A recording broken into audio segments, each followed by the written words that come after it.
Hello student, welcome to my channel Pratishth classes. मैं हूं मीना मिश्रा। हम लोग नंबर सिस्टम स्टार्ट कर चुके हैं और इसके पहले के लेक्चर में 1.1 और 1.2 के क्वेश्चंस भी हमने सॉल्व किए और आज इस लेक्चर में हम करेंगे 1.3। तो जो इससे पहले के लेक्चर थे उसमें मैंने आपको बताया था कि नंबर्स जो होते हैं वो कितने टाइप के होते हैं, जिसमें हमने natural number, whole number, integer, real और इमेजिनरी नंबर देखा। इमेजिनरी नंबर इतने डिटेल में आपको नहीं बताया मैंने, क्योंकि जैसा कि मैंने आपको पहले भी बताया है कि वो आप 11th में सीखेंगे। ओके, उसके बाद हमने नंबर लाइन पे ये भी देखा कि रियल नंबर कैसे आप फाइंड करते हो। जैसे 3 और 4 के बीच में कितने टाइप के रियल नंबर होते हैं, कितने रियल नंबर होते हैं, इन्फिनिटी होते हैं, तो उसमें से आप कोई भी 5, 6, 7 ऐसा हमने लिखना सीखा। फिर हमने √5 को नंबर लाइन पे कैसे शो करेंगे वो भी सीखा। आज के इस लेक्चर में हम ये सीखेंगे कि जो फ्रैक्शन है, फ्रैक्शन मतलब क्या, रैशनल नंबर। रैशनल नंबर जो p/q के फॉर्म में होता है, तो उसको हम डेसिमल फॉर्म में कैसे कन्वर्ट करें, और भी इसके आगे के जो इस एक्सरसाइज में जो आगे के क्वेश्चन है वो सब भी हम सॉल्व करेंगे। तो स्टार्ट करते हैं हमारा question number 1। Write the following in decimal form and say what kind of decimal expansion each has.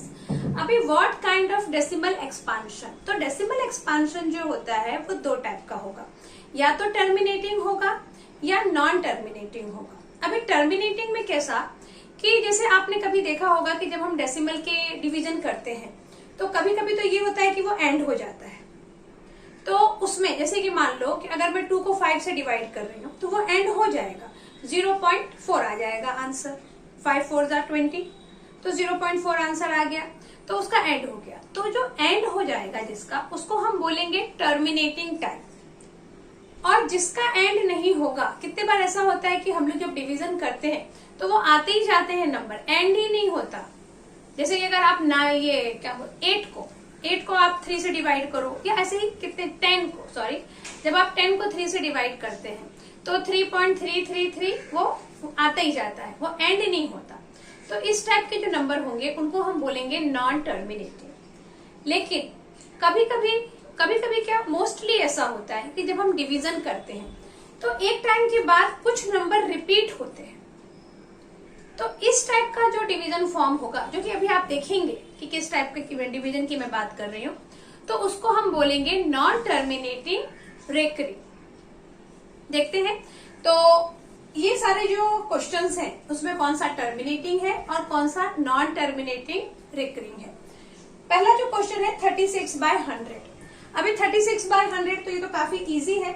इसमें हम क्या करेंगे, कभी भी अगर डिनोमिनेटर में 10 के फॉर्म वाला नंबर है, 100 हो, 10 हो, 1000 हो, तो फिर उसको डिवाइड करके देखने की जरूरत नहीं है। ये आपको पता ही है कि इसको हम किस तरह से सॉल्व करते हैं। बस आपको 36/100 क्वेश्चन लिखा हमने, और हमने देखा कि डिनोमिनेटर में 2 0 है, तो ऊपर ऐसा 2 डिजिट काउंट किया, 6 और 3 2 डिजिट है, बस डेसिमल पुट कर दो, ये हो गया हमारा आंसर 0.36। अगर नीचे 3 0 होता तो हम 1 2 और 1 0 यहाँ पे ऐड करके फिर डेसिमल पुट करते। इस टाइप के क्वेश्चन आपने किए होंगे। तो इसका एंड हो गया, मतलब 36 के बाद ये आगे और नहीं है कुछ भी नंबर, तो ये कौन सा डेसिमल टाइप होगा, ये डेसिमल टाइप होगा टर्मिनेटिंग। तो हम यहाँ पर क्या लिखेंगे, आंसर में क्या लिखेंगे, टर्मिनेटिंग डेसिमल एक्सपांशन। यहाँ लिखा है ना what kind of decimal expansion, तो व्हाट काइंड, टर्मिनेटिंग। टर्मिनेटिंग क्यों, क्योंकि डेसिमल के बाद क्वेश्चन का एंड हो गया, इसलिए terminating decimal expansion, decimal expansion.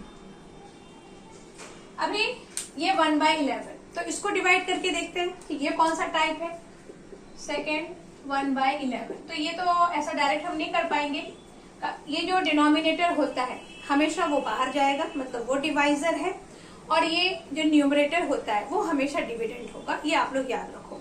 तो 1 को अंदर किया और डिवीजन हम स्टार्ट करते हैं। तो देखो 11 को आप 1 को आप 11 से डिवाइड नहीं कर सकते हैं, तो डिवाइड नहीं कर पाए, इसके लिए 0। फिर हमने क्या करना है, यहाँ पे डेसिमल पुट करके थोड़े से 0 लगा दो। अब 1 तो नहीं हो पाया डेसिमल, फिर हम ले लेंगे 10। तो 11 से आप 10 को भी डिवाइड नहीं कर पाएंगे, अगेन हम डिवीजन नहीं कर पाए तो 0 लिख दो। अब हम ले लेंगे 100, और 100 को जब हम 11 से डिवाइड करेंगे तो 11 9 जा 99, 10 माइनस 9 इज 1, 9 माइनस 9 इज 0। अच्छा, ये तो आपको याद ही होगा कि जब हम यहाँ पे जब सब्ट्रैक्शन कर रहे हैं तब आपको इस डेसिमल को कंसीडर नहीं करना है। अभी ये 100 ही है क्योंकि यहाँ जो डेसिमल था वो तो ऑलरेडी हमने ऊपर लिख दिया, ये याद रखना। तो यहाँ आंसर कितना आया, 100 में से 99 माइनस हुआ तो 1। अब इस 0 को नीचे करो, अगेन हम देख रहे हैं कि 10 आ गया।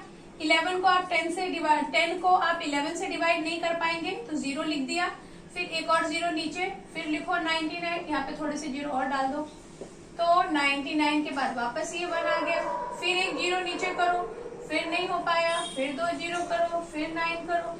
तो ये जो कहानी है ये इसी तरीके से चलती रहेगी। कभी भी हमारा ऐसा कंप्लीट, मतलब अगर आप चाहें कि मेरा रिमाइंडर 0 हो जाए, वो होगा ही नहीं।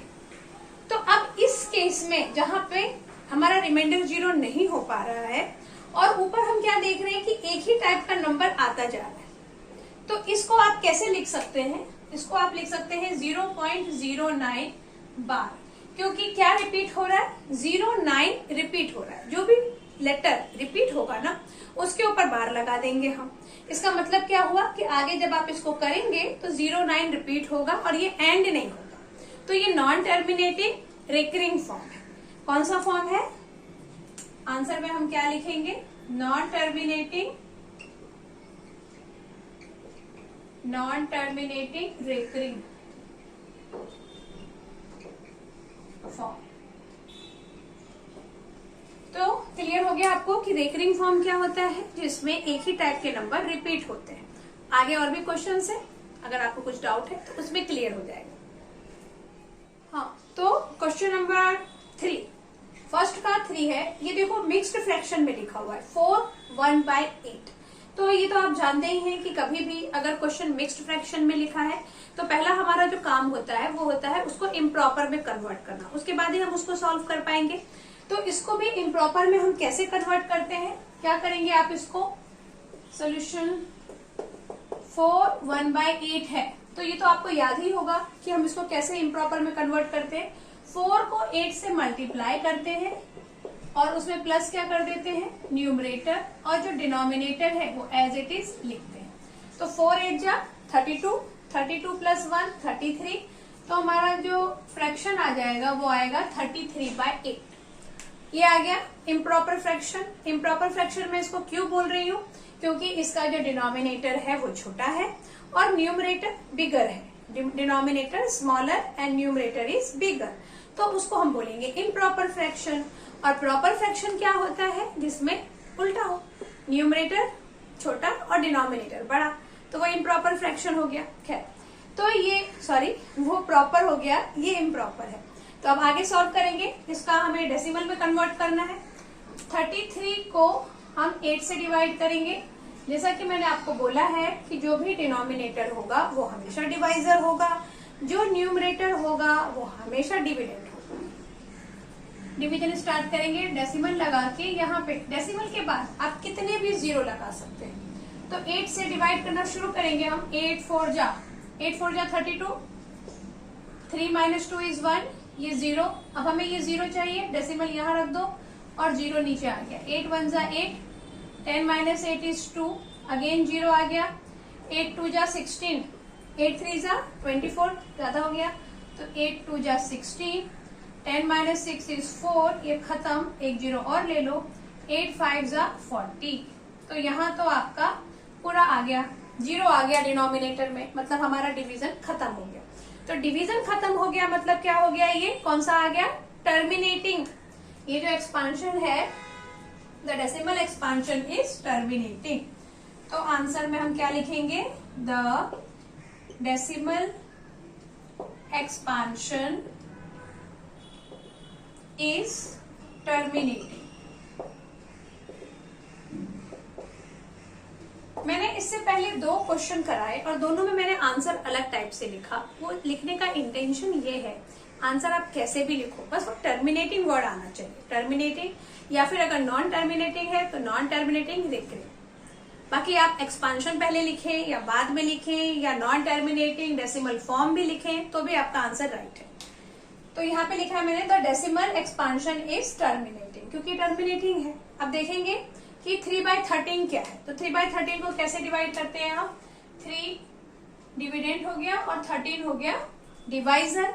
नेक्स्ट स्टेप में क्या करना है, डेसिमल पुट करके 0 0 लगा दो और डिवीजन 0 लिखना पड़ेगा क्योंकि हम 3 को डिवाइड नहीं कर पाए, देन डेसिमल लगाना पड़ेगा और अब हम 30 को डिवाइड करेंगे। तो 13 1 जा 30 सॉरी 13 2 जा 26, 10 - 6 इज 4, ये हो गया 0, यहाँ से ये आ गया अगेन 13 2 जा 26, नहीं 13 3 जा हो जाएगा ना 39, 13 3 जा 39, तो 10 - 9 इज 1, ये हो गया 0, फिर एक आ गया 0 नीचे, और अब हम डिवाइड नहीं कर पाएंगे, तो नहीं कर पाएंगे तो क्या होगा, यहाँ पे लगा देंगे हम 0 और फिर एक और 0 कॉपी किया नीचे। नेक्स्ट, अच्छा ये तो आपको पता है ना कि अगर डिवीजन नहीं हो पाता है तो हमें क्या करना था, यहाँ पर 10 - 9 इज 1, तो एक 0 तो हम लेंगे ही क्योंकि वो डिवीजन का रूल है। यहाँ से ये 0 नीचे आ गया, बट वो 10 था, 10 को भी हम डिवाइड नहीं कर पाए, तो इसलिए हमने 0 लगाया ऊपर और एक और 0 हमने नीचे किया। डिवीजन तो आता ही होगा, ऑफकोर्स आता होगा। तो 13 का टेबल पढ़ो, 100 से बिगर नंबर नहीं होना चाहिए, तो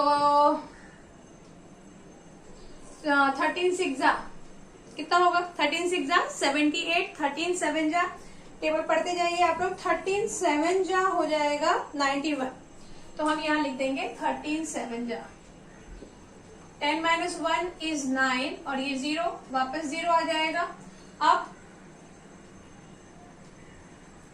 13 6 जा 78, 10 - 8 इज 2 और ये हो गया 8 - 7 इज 1, फिर यहाँ पे एक 0, अब क्या लेंगे 13 के टेबल में, 13 9 जा, 13 9 जा कितना होगा, 9 3 जा 27 और 9 1 जा 9, 10 11, 10 - 7 8 9, 10 - 7 इज 3 और ये हो गया 0 0। अब हम देख रहे हैं यहाँ पर देखो, जो हमने स्टार्ट किया था तो 3 से ही स्टार्ट किया था, मतलब 3 और फिर 0, उससे हमने स्टार्ट किया और अब वापस हम 3 पे आ गए।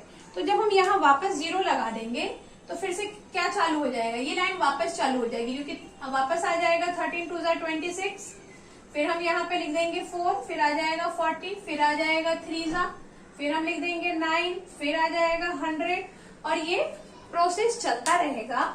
और ये जो नंबर है 2 3 0 7 6 9 ये वापस आएगा, फिर एक टाइम के बाद वो नंबर रिपीट होगा, मतलब ये जो है कभी भी डिवीजन आपका एंड नहीं होगा। तो हम इसको यहीं पे एंड करके यहाँ पे ऐसा डॉट डॉट लगा देते हैं। और आंसर कैसे लिखेंगे इसका, 3/13 इज इक्वल टू 0.230769। यहाँ तक तो नंबर डिफरेंट आए, बट इसके बाद जो नंबर आएगा वो रिपीट हो रहा है, सेम नंबर आएगा, तो इस पूरे के ऊपर हम ऐसा लगा देंगे 12 कि भाई ये नंबर रिपीट हो रहा है। तो ये कौन सा हो गया, the decimal expansion is non terminating recurring form. तो आंसर लिखेंगे the decimal expansion is non terminating recurring form, RING। Clear हुआ आपको, डिवीजन करने के टाइम पे ध्यान रखिए और आगे के क्वेश्चन देखिए। अभी देखते हैं क्वेश्चन नंबर 5। तो 2/11 है, इसको भी हम ऐसे ही डिवाइड करेंगे, 2 डिविडेंड हो गया, 11 से इसको डिवाइड करो, डेसिमल लगाओ, 0 0 लिख दो और अब डिवीजन नहीं किया तो 0 डेसिमल ऊपर, क्योंकि हम 2 को तो डिवाइड नहीं कर पा रहे हैं, हमें क्या चाहिए 20 चाहिए, तो 20 चाहिए और बीच में आ गया ये डेसिमल, तो इस डेसिमल को हमने यहाँ लगा दिया ऊपर। अब ये बचा 20, तो 11 1 जा 11, 10 - 1 इज 9 और ये हो गया 0, फिर यहाँ 0 लिख देंगे तो 11 8 जा 88, 10 - 8 इज 1 और ये कितना हो गया 0, फिर यहाँ पे 0 लिखा हमने। और अब हमारा डिवीजन नहीं हो पाएगा क्योंकि 10 से तो होना नहीं है, फिर 0 लिख के एक और 0 यहाँ लिख दो। अगेन 11 9 जा 99, 10 - 9 इज 1 और यहाँ कितना हो जाएगा, ये हो जाएगा 0। तो हम यहाँ क्या देख रहे हैं कि हमारा 1809, यहाँ पे कुछ तो गड़बड़ हुआ है। ये 10 - 1 इज 9 और ये 2 माइनस ये 0, फिर 11 8 जा 10 - 8 इज 1 लिख दिया ना मैंने, ये काम मैंने यहाँ पे गड़बड़ कर दिया। 10 - 8 1 नहीं होता है, 10 - 8 2 होता है। तो यहाँ आप लिखेंगे 2, 10 - 8 इज 2, 9 - 8 इज 0, फिर आ गया 0। तो यहाँ पर फिर से आ जाएगा 11 1 जा 11। देखो यहाँ पे क्या हो रहा है, जैसे ये 20 आया तो आप समझ ही गए होंगे, यहाँ जो हमने शुरू किया था तो 20 से ही शुरू किया था, वापस 20 आ गया, फिर हम इसमें से इसको माइनस करेंगे तो 90 मतलब 9 आएगा, फिर हम 0 लिख देंगे, फिर 8 लिखेंगे, फिर 88 होगा, फिर यहाँ पे 2 आ जाएगा। मतलब ये जो कहानी है ये कभी खत्म नहीं होगी, 181818 आता ही जाएगा। तो आंसर क्या होगा इसका 0.18 बार, क्योंकि 18 रिपीट हो रहा है तो 18 बार लगाएंगे। और ये कौन सा डेसिमल एक्सपांशन हो गया, नॉन टर्मिनेटिंग रेक्टिव। तो यहाँ पे हम लिखेंगे answer, the decimal expansion is, the decimal expansion is non terminating reactive.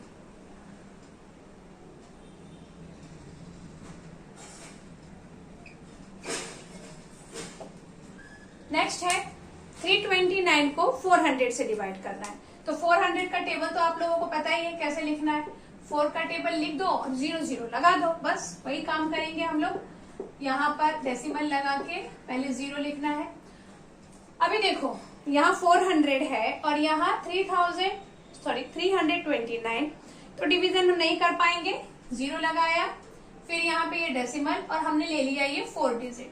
तो 4 का टेबल पढ़ो, 4 9 जा 36, 4 8 जा 32, तो 4 8 जा ले लेते हैं 3200 और माइनस कर देंगे तो 0 9, ये हो गया 0 0, एक 0 नीचे लिया तो 4 2 जा 800, मतलब 400 2 जा, तो ये 0 0, 9 - 8 इज 1, एक और 0 लगा दो। अभी क्या होगा 4, यहाँ पे 10 है ना, तो 4 2 जा 8, 4 3 जा 12, ज्यादा हो गया तो 4 2 जा 8, 800।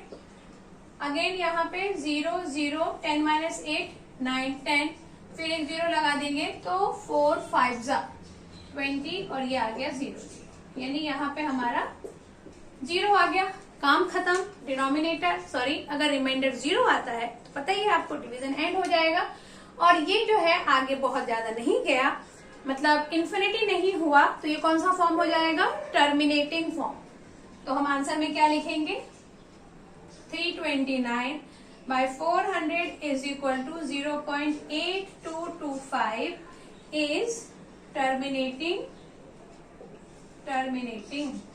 इतना लिख के भी आप छोड़ देंगे तो भी चल जाएगा। ओके, तो क्वेश्चन नंबर 1 होप कि आपको समझ में आ ही गया होगा। अगर नहीं आया है तो कमेंट सेक्शन में लिखिए, ईमेल करिए, या इंस्टाग्राम का आईडी दिया हुआ है डिस्क्रिप्शन में, आप वहां पे भी मुझे मैसेज कर सकते हैं।